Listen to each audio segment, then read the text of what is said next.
Arsenal versus Everton. Yeah.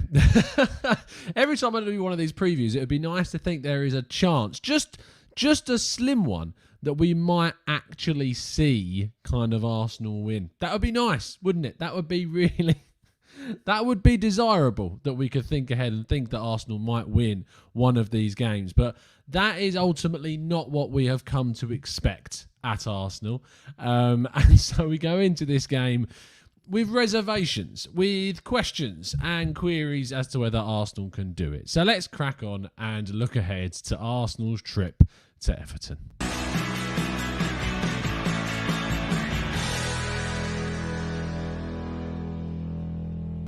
Hello and welcome to the Gooner Talk, back again with you guys for another show, for another episode of our Raw Reaction Preview Series, the show in which we look ahead to the next Arsenal game. And, as I said in the prelude there, it's a really tricky one. I don't know why, for instance, the show was apparently scheduled for 7:15. It's live right now. I don't know why it was scheduled for 7:15, but it's live now. Whatever the hell is going on with YouTube today. We're going to talk through lineups, predictions. We're going to look at Everton's, what I think they will go with, what I think that I would like to see Arsenal go with, because it's pretty much impossible to predict what Arsenal are going to do right now. But hello and welcome, people in the chat box. Nice to have you here to answer some of your questions and look ahead to the game at the weekend. In terms of the general stuff, I mean, it might be a good idea if we had a look at what Mr. Arteta has said about his squad ahead of the game. I mean, it's interesting talking about Martinelli. I've been reluctant, it's fair to say, to include Martinelli in my squad, purely basically down to the fact that I just don't really know whether or not he's going to be fit enough. And whether he's fit enough for me, it comes down to a number of things. He's playing in training. He's played for the under-23s. Has he played enough for the under-23s? I don't know.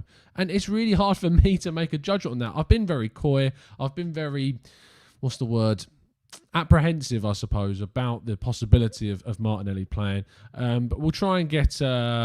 We'll do the Everton lineup first, and then we'll go into Arteta's kind of words ahead of the game. So this is what I've gone for in regards to Everton. This is how I think they might set up. Now, there is some good news for Arsenal. One of those being that Alan is injured. James Rodriguez is injured. They don't have an out-and-out left-back in Dean. He's going to be injured. They don't have... they do have the option of playing... the likes of Seamus Coleman. Apparently he is fit and he will. He is fit and available. Whether that means Holgate or Coleman plays is interesting. Godfrey playing at left back because Dean's not in there is something that we really have to have Pepe using that against him. Godfrey is more naturally a centre back and he can more play right back, but he's being forced to play left back at the moment because of the injuries that they've got. They could go with Davies there, but they've chosen to go with Godfrey. And if Pepe can kind of attack that side, and that's why Pepe is really important. If we blow it and if we bottle it and choose Willian instead, which is a worrying thought that I feel that might happen, then you've got a guy that's been so passive this season, has not tried to take players on at all, and has played very negatively. I'd rather we had Pepe attacking Godfrey and giving him a run for his money. That's what I would like to see. Whether or not that is what we'll see, we'll have to wait and see. Tulip says it will almost be a year to Arteta and Ancelotti's appointment. Coincidentally, first game was Arsenal versus Everton, even though they were in the stands. It was, and it's kind of a weird way of looking how far both teams have come. There are very, very different circumstances for both teams, especially in how they approach the summer transfer market. But I'm interested to see. Omar says it's mind games. Alan is going to start. He was kind of stretched off with a hamstring injury midweek, so I doubt that he is going to play at all. Christopher Funk says, how many times have we said that we have to attack a side and done nothing? We are just inept offensively. I can't disagree with you, mate. That's a great starting 11. And they're missing some key players. Fair play to them. Now, the front line, Dominic Calvert-Lewin, Iwobi and Richarlison. Richarlison is going to give whoever we play on the right. And that's why, if he does go with Bellerin, I hope he doesn't. I don't think Bellerin deserves to be in the team at the moment, in my opinion, and I think it would leave us really, really exposed. And that's why I've gone for, in my lineup, I've chosen Cedric. Believe it or not. We'll get onto that in a second. But Richarlison is going to cause us problems down that side. Calvert-Lewin needs to be kept quiet. He scored he scored at the Emirates at the end of last season. We need to keep him quiet. He's a really, really good player that I'd love to have at Arsenal, but I don't see Arsenal paying the kind of asking fee that they would have for him. And it's just a very, very difficult game to predict and try and come up with. Peter Im says, Tom, as an overseas fan, I'm asking, is Arsenal a big club or not? I mean, historically, you'd say yes, but in current form and current standing, it's trickier to compare. For instance, Omar says Ancelotti has improved Everton while we are fighting relegation of Arteta. I think it's obvious to see who's the better appointment. It's interesting because I having known a few Everton fans, they wouldn't agree with you, Omar, interestingly. And actually, if you look at kind of the case studies of both clubs, Ancelotti kind of was given everything that he needed, whereas Arteta has got a very, very different job at Arsenal for sure.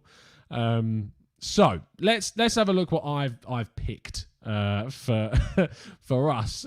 This is kind of what I've gone for a back four out of pure sort of being fed up with being a team that can't create. And if we go to the 3-4-3, even though it makes sense, I'm talking myself out of it, even though I'm talking about it.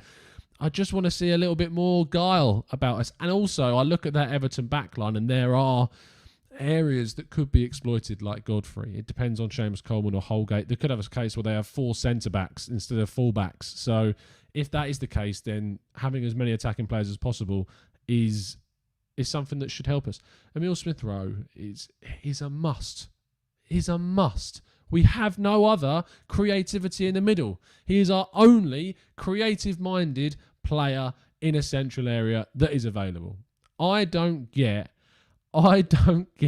why Emile Smith-Rowe is not being played more. That's what I want to see. I want to see Emile Smith-Rowe play, but he's just not being picked. And it's so frustrating. It's so frustrating that we've got a clear absence of creativity in the middle and we're not picking the player that can actually provide us that. That is what is frustrating to me. Coleman Maloney says, I would love to see Emile Smith-Rowe. Christopher Fung says, Emile Smith-Rowe won't start in the league until 2030. So Hill says, Aubameyang in the middle. Does it work? I mean, the thing is if you don't play him in the middle, then you play him in the wing and then we go to the 3-4-3. If we play him out wide, then we go to the 3-4-3 again. And I just don't know whether or not playing Aubameyang on the left is beneficial for someone like Pepe. Now, I think Pepe should be played as close to Aubameyang as possible. I don't want to see Pepe out. Actually, you know what? You know what's much easier? I don't know if it's changed it on the screen for you. It probably hasn't. But I'm moving Pepe closer. It's not working on here. But Pepe needs to be closer to Aubameyang. That is such a clear, obvious decision that we need to make. Matt Gray says, sorry, Tom, but we know that Willian is going to start. At least we watch good football for a time, says Akene. Juan Felipe Palacio Rivera says, I like that lineup. I saw it in my dreams becoming true and then crushed by reality. Jared says, Desired 11 is appropriate title. I'd love to see it, but I'm sure that we won't. Omar says, I would drop Aubameyang and play Balogun up top instead. Yes, he scored the other day. See, Omar, that's why I think you're wrong. I think if Aubameyang scores, taking him out of the lineup's the worst thing you can do. Like, he has been down in the dumps. He has been utterly passive and annoyed and frustrated. Can you imagine the man management of that? We can't... Omar, I know you're one to moan at man management of Arteta, but I would criticise that statement to say that is poor man management after scoring to take him out of the lineup. I would have taken him out of the lineup beforehand while he was on his bad drought, but to take him out now... Play Aubameyang on the left and you want to put Balogun in, but it doesn't make too much sense to do that for me. Martino says, Emile Smith-Rowe was not even on the bench last time around. No. Martino, look in the top left-hand corner of your screen. Look in the top left-hand corner. What does that word say? desired 11, not predicted 11, desired 11. That's what I would like us to see, not what. So before we get all antsy, in fact, you know what? I'm going to time you out for that because there's no need at all for the deluded comment. Kian says, am I the only one who can't see Willian starting over wanting Arteta out? I mean, the thing is, Willian will probably play because we played a game in midweek and Pepe played quite a lot of it. And I really hope he doesn't. If he does play, I mean, I'd love to get your thoughts around what you think about these rumours of Willian and David Luiz being these sort of, what's it called? Snakes? Is that the right word? If it's true, of course, apologies if it isn't, but it's, it's just, there's just that little tinge of maybe it is. If it is true and they have found out that it's them, then surely they don't play. Surely they're nowhere near the squad. But we know that's not going to happen. Willian's still training. Luiz is still training. They're going to be in the squads. They might even play. And if they're trying to get Arteta sacked, which is the rumour, this is my club, then I just don't really understand at the moment why that would make sense. Joe says, what do you make of the Luiz and Willian? I mean, if it's true, it's unsurprising. Luiz has, throughout his career, been known to have this effect at clubs that he's been at. That's why Mourinho got rid of him the first time. That's why Lampard got rid of him the last time. Because he is a bad egg.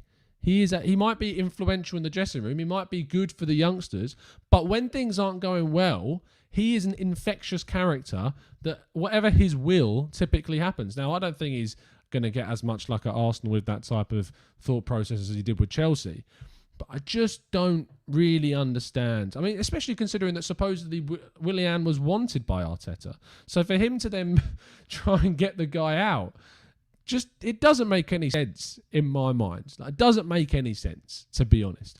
Sahil says, video on Fabio Vieira. In the future, of course, is a young midfielder. The reason why I'm reluctant to do that, he's got no assists all season. Why are we going to spend 20 odd million on a kid that's got no assists when we need creativity? I mean, it makes no sense. Go out and buy Buendia. Just like, it doesn't make any sense. If we do get linked more heavily to him, then of course I'll look into do a video. Paul Guy says, great desired 11, but I can almost guarantee Bellerin and Willian will come straight back in. Corey says, it was a big mistake to let Mkhitaryan... Okay, let's address this because I had a Twitter conversation with Harry Symeou today. Great guy, by the way. Go follow Chronicles of a Gooner. But I disagree with Harry in regards to Mkhitaryan. It was not a mistake to let Mkhitaryan go. Mkhitaryan was not succeeding at Arsenal. I was there in the ground the game before we let him go last season. Right at the start, it was last game was I think in the North London derby when we drew 2-2. I think so, and I was there, and he came on and did nothing. Provided nothing. He didn't add anything. He didn't do anything. And that was pretty much most of his time at Arsenal. The problem with us as Arsenal fans sometimes is that the players that aren't playing get better. Psychologically in our minds, the players get better. Because it's like whatever's not happening or whoever's not playing must be better than the rubbish that we're seeing day to day. So it's so easy to turn around. I'm not having a go at you, by the way, Corey. I know this is just your opinion. But I know it's so easy to turn around and say that, oh yeah, Mkhitaryan should have been brought back. We should have never let him go. It's so easy to say that because he's not here anymore and it's done and it's gone and we're never going to see that again. But if we're being blatantly honest, no, it's the same thing with Ozil. I think it was a mistake to leave Ozil out of the squad entirely because we've got no other player that can play that position. But I don't look at Ozil and go, he would solve all of our problems because I don't think it is the case. He might improve things ever so slightly, but I don't think Ozil would have been some saviour that would have saved this season. So that's why that I get a little bit of my backup about that, if that makes sense. Corey, feel free to throw back a response if you like. Joe Maseko says, recruitment is so bad. Luiz and Willian have had these histories of sacking managers at Chelsea and was to blame for and we blame the blame on the players. I think that makes sense. If the board and ownership made recruitment good, they wouldn't be here. Now, Joe, you are a very, very staunch Arteta out from the gauging that I've got of your comments. Tell me if I'm wrong. And the issue is when we talk about recruitment and you look at the recruitment over the years, and if you watch my show earlier on today when I talked to John Driscoll about Isco, I talked to him and kind of gave him a bit of background on Arsenal's last 3-year period and talked about how Arsenal have had such a turbulent ins and outs and chops and change of players and senior staff with Raul, Sven, Kajigao, Brian McDermott, 55 other members of staff, Gunnosaurus, all of these, Emery, Wenger, Ljungberg, all of these guys have gone now. And Arsenal are in a period where I feel personally we could not have had a worse transition away from Wenger. I think that Wenger should have gone earlier. And so it's really quite funny to see a lot of people tweeting saying we should apologise to Wenger, which is not true, because if anything, he should have gone earlier. We might not have even been in this position now. But we didn't. And so when he did leave, we had to deal with that situation of how he would move on, how he would leave. And instead of having a stable, coherent group of senior figures, what happened? Ivan Gazidis brought in Raul Sanyehi, brought in Sven Mislintat, and we got Vinay Ventukasham promoted. Ivan then left. The CEO of the club then left for AC Milan mere months after Arsene Wenger left. So that's a big detraction gone. Whatever you think about Ivan, and I don't like the guy, it's more about the stability and the consistency and the guidance and the vision. He goes. We then promote Raul and Vinay. Vinay was this guy who's based around kind of the commercial side of things. Let me get Joe's comment off the screen for a second. Vinay was a guy that was based around the commercial side of things. Raul was the guy that was all of the football and the head of football. And Sven was meant to be the guy that would sculpt and craft this team to improve and grow. Now, I think that Sven gets a very, very bad rap from people that believe that he just went out and signed Dortmund players. I don't think the Mkhitaryan thing is a legitimate player you can talk about with Sven, because Alexis Sanchez was going. It was either let him go for free in the summer or let him go now, whilst he was, if we're being honest, declining, and get a player of Mkhitaryan in return. So you can't say that it's all about Sven with Mkhitaryan, because it doesn't make sense for that situation and the swap deal that went on. Aubameyang, he's been amazing, if we're being real. He's been unreal, yeah? And then you look at Socrates. Now, the thing about Socrates is I don't think Socrates was the signing that we should have got. I think we should have prioritised, if we're going to get a centre-back in that was going to cost us a fair bit of dough, spend 20 to 30 on the Gabriel that we've got now back then. Don't bring in a Socrates. But Sven felt that he was the type of guy that they could get, and he was brought in. I'm not sure who Socrates' agent is. Maybe someone can find out and put it in the chat box for me. And then the other signings he got in was not Dortmund. It was nothing to do with Dortmund, the other signings. Mavropanos comes in. And from the looking at him, he's had injury problems, but from looking at him this season at Stuttgart, where Mislintat is now, he's looking a very good defender, and actually someone that could come back with a bit of an Arsenal future. And I'm excited about seeing Mavropanos come back. He's going to provide competition to what we've got already. We may not even have to sign someone if he continues with the level of quality that he's showing at Stuttgart. Now, on top of that, we brought in Guendouzi and we brought in Lucas Torreira. And those two players, Guendouzi in his first season was a lot better than people expected. Way, way, way, way better. Technically, was everything that we kind of needed in a midfielder that was going to be a lot of running, that gave us a little bit of dynamism, but still very raw. Didn't really give you that final ball, didn't give you a goal, didn't give you the defensive coverage that you may need from a box-to-box. But he gave us that legs and the energy in the midfield, but not much more than that, because he was still raw, and I still think he was overplayed, personally. I think that's maybe why his personality got the way it did. He got very full of himself and thought he was a little bit bigger than maybe he actually was, and it was more down to the fact that we didn't have anyone in the midfield, and so it made sense to play Guendouzi a lot more. Lucas Torreira came in, and if we're being very, very honest, had a very, very good track record at the beginning. He looked good when he came in. And after that, Sven left in February of 2020. 2019. 2019. And I think that Sven gets such a bad kind of perception because people completely misunderstand some of the things that went on at the club. The whole time Sven was there, Raul Sanllehi was there. And you can't pin every single signing that we made on Sven Mislintat because in the end, Raul Sanllehi was the guy who made more of the signings. Yeah, he's the one that ultimately got a lot of the deals done through his contacts, through his agents, through the people that he knew. And we ultimately lost the wrong guy in Sven when we should have really been getting rid of Raul Sanllehi.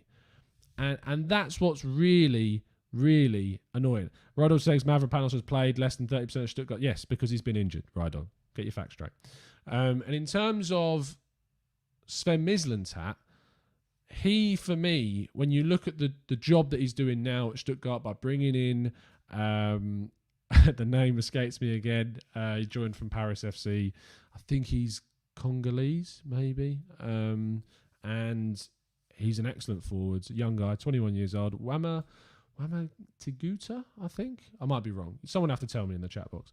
And you got Kobal, the young goalkeeper. They brought in some other young players, and they're gradually improving. And they've got themselves up from the second tier of the German football, and they got themselves into the Bundesliga, and they're currently 7th. And that is all helped by Sven. Now, the difference is the difference is now is that we actually look at what we've got, and we've got a different conglomeration of 3 different coaches and different recruiters: Sven, Raul, and now Edu, Arteta, Emery, Wenger. And we've got 6 different kind of really overarching idealists and people with different visions. Wamagituka, thank you, Iron Cub. And you've got like these different people of completely different mindsets, completely different visions, and there's only a slight bit of crossover between them. And if you are in the market for different types of players and you're then going from manager to manager to manager, you've got no hope of getting a group of players together that are going to be coherent. No hope at all. Absolutely no hope. And that's why maybe it's not the right decision to move on right now. But it is the right decision to kind of stick where you are, ride out these really shit times, and push on to what is going to be better.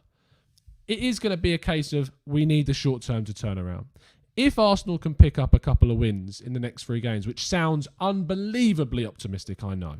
But if we can somehow nick a win against Everton, we nearly nicked one against Southampton, and that would have been huge for the squad mentality. If we can somehow get a good result at Everton, I'm not expecting a lot against Chelsea, although they look vulnerable, and we shouldn't go into that game thinking that we're second best, even though we are. We should go into that game and try and compete. And we should go into the Brighton game with hopefully 2 decent results after Everton and Chelsea, and hope we can get something. And if we go into January picking up some points and getting back into some sort of optimistic state where we think, okay, maybe with a couple of signings in this month, we could really turn things around. I'm not expecting us to qualify for Europe next season. It's a pipe dream right now for me. What I am, though, is that I'm hoping that a lot of the people that are staunch Arteta out right now, and you are more than entitled to feel that way with the things that are going on. More than entitled. Now, I'm talking about in the last month, I'd say you'd be entitled to feel that way. But if things do turn, if things do get better, if we start putting a couple of results together, I hope that the people who have been abusing Arteta, I hope the people that have not been abusing him but asking him to move on, saying that we should move on from him, I hope that you can give the credit to the guy for doing that. Because I think if there's one thing that Arsenal doesn't need right now, it's more instability. It's more chopping and changing. And because we can all sit here and go, oh, Pochettino would solve things. Oh, Allegri would solve things. But are they going to come to Arsenal? Do you trust the boards and the guys that have made the decisions to bring the guy that you currently want out to make the decisions that you want? Arguably not. So maybe we should, and the longer I kind of reflect on things, and I know I get very emotional and reactionary after the games, hence why the show is called Raw Reactions. When you have time to sit back and reflect, I think that its stability is going to be the best option, and we're going to need to remove some of the poison chalices of the team as well. That's going to happen in the summer. I really wanted to hopefully just see an okay season this year. I wasn't expecting us to challenge for the title. I wasn't expecting us really to get into the top 4 this season. I was kind of expecting us maybe to improve on 8th. was kind of where I was looking. And I would have been okay with that because I think this season is a bit of a write-off. I thought it was a write-off before the season started because at the end of this year, we lose a lot of the players that we've been desperate to get rid of. A lot of the bad eggs are going to go. The Socrates is going to go. Ozil's going to go. Mustafi's going to go. Louise is going to go. And hopefully in the summer, we can replace some of these bad eggs with youth that is coming through and give them more opportunities, fingers crossed. And also, hopefully, we can get in some really quality additions with the money that will become available for us. I hope that we do something in January because I think that the Europa League, looking at the squads and the teams that are now in that competition, I genuinely believe that it is a much easier Europa League to do this year than it has the previous years that we've been in it. The toughest teams in that competition, ignoring our form, are ourselves, Manchester United, Spurs, Benfica, who we've obviously got in the next round, Bayer Leverkusen, Red Bull Salzburg, Napoli, AC Milan, and this is just off the top of my head, so apologies if I missed someone. But I look at those teams and I'm thinking that when you look back at previous years, that Chelsea team was better than all the sides for me, better than is in this competition right now. Inter Milan last season are maybe up there. Manchester United should have beaten them probably last season, but they didn't. And they had Bruno Fernandes, I believe, as well at that time. So I think this is just something. This is just something that we can hope for. And maybe some of those other teams can get knocked out. Man United have got a tough draw. Leicester have got a tough... Forgot about Leicester. Leicester have got a tough draw with Slavia Prague. Salzburg. Ajax have got Lille. So that's 2 bigger sides that hopefully can knock each other out. Not at the same time. But I'm just trying, guys, to just throw, as we always do at TGT. I hope that you come to this show to know that you're going to get as much of a positive spin on things. And I'm just hoping that we can start to see a change. Everton is huge. The team selection is huge for tomorrow. If he makes the choices that we don't want him to make, it's only going to cause more stress. But if he makes some changes, if he persists with Pepe, if he persists with some of the younger guns, and makes the right choices and trusts in his personnel, then maybe we can get something from this game. Kuroko Boy says, I trust Arteta. I don't trust the management whatsoever. I think you mean like the people above him. Not Edu, not Vinay, not Josh, not Stan. Abdul Rahman says, let's go the Leipzig way. Get rid of old heads and let the young manager grow with the young... The problem with that is I'd love to do that. I'd love to, but they have got such a good structure and such a good base of senior figures that all want to do that. It's you can't build it from where we are. You can't build that, and there'd be no patience for that either. You never even know. That might even be the way that we're going, and we've had to start off really poorly. But as you can see, you're never going to get the patience. You're never going to get the patience at all. Sahil says, for all the bad things happening with the first team squad, we are doing well with the youth recruits. And that's true. And I appreciate you bringing in the positivity to the chats there, Sahil.